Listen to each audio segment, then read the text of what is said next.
আসসালামু আলাইকুম রহমতুল্লাহ।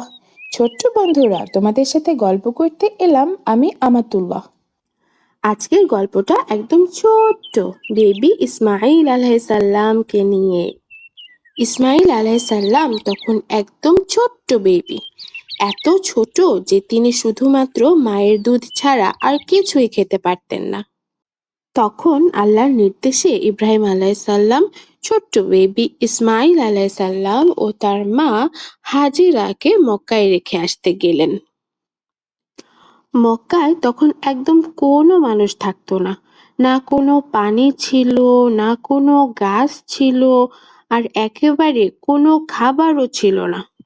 তাই সেখানে রেখে যাওয়ার সময় ইব্রাহিম আলাইসাল্লাম তাদের জন্য অল্প কিছু খেজুর আর অল্প পরিমাণ পানি রেখে গেলেন। যখন ইব্রাহিম আলাইসাল্লাম ফিরে যেতে লাগলেন, তখন ছোট্ট বেবি ইসমাইল আলাইসাল্লামের মা তার পিছে পিছে দৌড়ে গিয়ে বললেন, ইব্রাহিম আলাইসাল্লাম, আপনি আমাদেরকে এটা কোথায় রেখে যাচ্ছেন? এখানে তো কোনো মানুষই নেই, আর না আছে অন্য কিছু। তিনি বারবার এই কথাটা জিজ্ঞেস করতেই থাকলেন, কিন্তু ইব্রাহিম আলাইসাল্লাম তার কোনো কথারই জবাব দিল না। তখন হাজেরা তাকে জিজ্ঞেস করলেন, আচ্ছা, আমাদেরকে এখানে রেখে যেতে কি আল্লাহ আপনাকে বলেছেন? এই প্রশ্নের জবাবে ইব্রাহিম আলাইসাল্লাম বললেন, হ্যাঁ, আল্লাহই বলেছেন। এই কথা শুনে হাজেরা একদম শান্ত হয়ে গেল আর বললেন, তাহলে নিশ্চয়ই আল্লাহ আমাদেরকে ধ্বংস করে দিবেন না। তার মানে নিশ্চয়ই আল্লাহ এখানে ওনাদের বেঁচে থাকার কোনো না কোনো ব্যবস্থা করবেনই। আল্লাহ নিশ্চয়ই এখানে তাদেরকে মেরে ফেলার জন্য রেখে যেতে বলেননি, তাই না? এটা ভেবেই হাজেরা ওনার ছোট্ট বেবি ইসমাইল আলাইসাল্লামের কাছে ফিরে গেলেন, আর ইব্রাহিম আলাইসাল্লামও ফিরে গেলেন নিজের ঘরে। ফিরে যাওয়ার সময় যখন ইব্রাহিম আলাইসাল্লাম ওনার বেবি ইসমাইল এবং ওনার মা থেকে একটু দূরের দিকে গেলেন, তখন উনি কাবার দিকে মুখ করে দোয়া করলেন।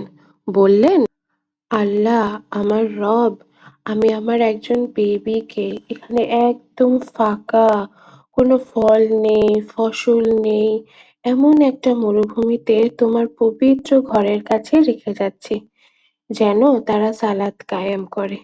তাই কিছু মানুষের মনকে তাদের দিকে তুমি নরম করে দাও, আর তাদেরকে রিজিক দাও ফল থেকে, সবকিছু থেকে। তারা যেন তোমার প্রতি কৃতজ্ঞ থাকে।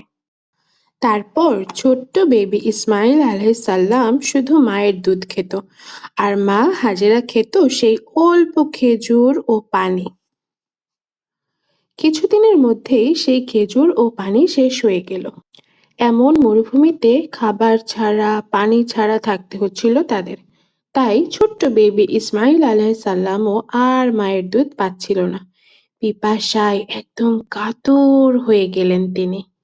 মা হাজেরা দেখলো ছোট্ট বেবিটা মাটির উপর ছটফট করছে আর প্রচন্ড কান্না করছে। ছোট্ট বেবির এমন খারাপ অবস্থা দেখে মা হাজেরার পক্ষে আর স্থির থাকা সম্ভব হচ্ছিল না। তিনি আশেপাশে খাবার খুঁজতে শুরু করলেন। কাছেই দেখলেন সাফা পাহাড়। পাহাড়ে উঠে আশেপাশে এদিক ওদিক তাকিয়ে দেখলেন কাউকে দেখা যায় কিনা, কিন্তু তিনি কাউকেই দেখতে পেলেন না। তখন তিনি সাফা পাহাড় থেকে নেমে আসলেন। যখন মা হাজেরা ঢালু জায়গায় পৌঁছালেন, তখন তিনি নিজের কাপড় একটু উঁচু করে ধরে একজন ক্লান্ত শ্রান্ত মানুষের মতো দৌড়ে ঢালু জায়গা পার হলেন। তারপর মারওয়া পাহাড়ে এসে তার উপর উঠে দাঁড়ালেন। আবার আশেপাশে এদিক ওদিক তাকিয়ে দেখলেন কাউকে দেখা যায় কিনা, কিন্তু তিনি কাউকেই দেখতে পেলেন না।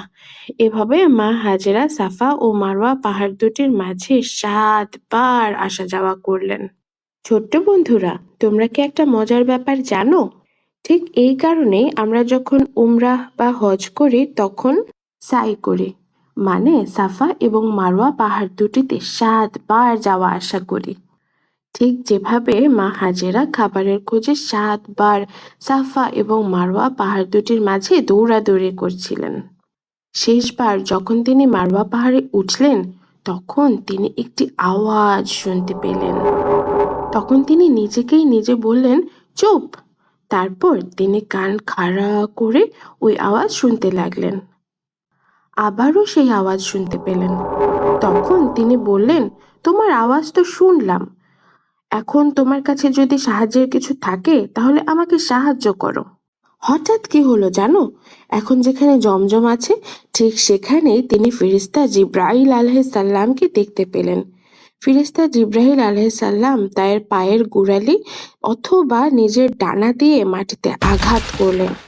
সাথে সাথে সেখান থেকে অনেক পানি প্রবাহিত হতে লাগলো। তখন মা হাজেরা সেই পানির চারপাশে নিজের হাত দিয়ে বাঁধ দিয়ে দিলেন আর নিজের মশকে পানি ভরে নিলেন। হাজেরার পানি ভরা শেষ হওয়ার পরও অনেক পানি উঠতে থাকলো।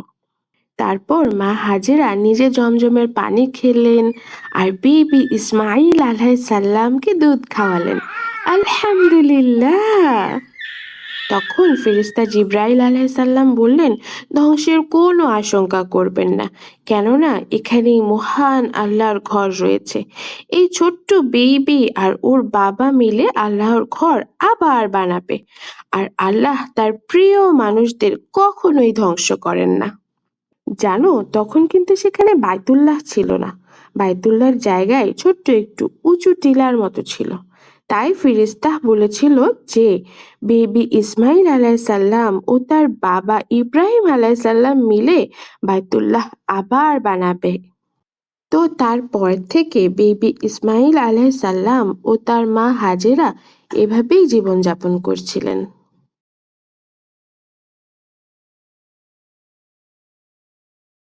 ছোট্ট বন্ধুরা, তোমরা কি জানো আমাদের রাসূলুল্লাহ সাল্লাল্লাহু আলাইহি ওয়াসাল্লাম জমজম কূপের ব্যাপারে কি বলেছেন?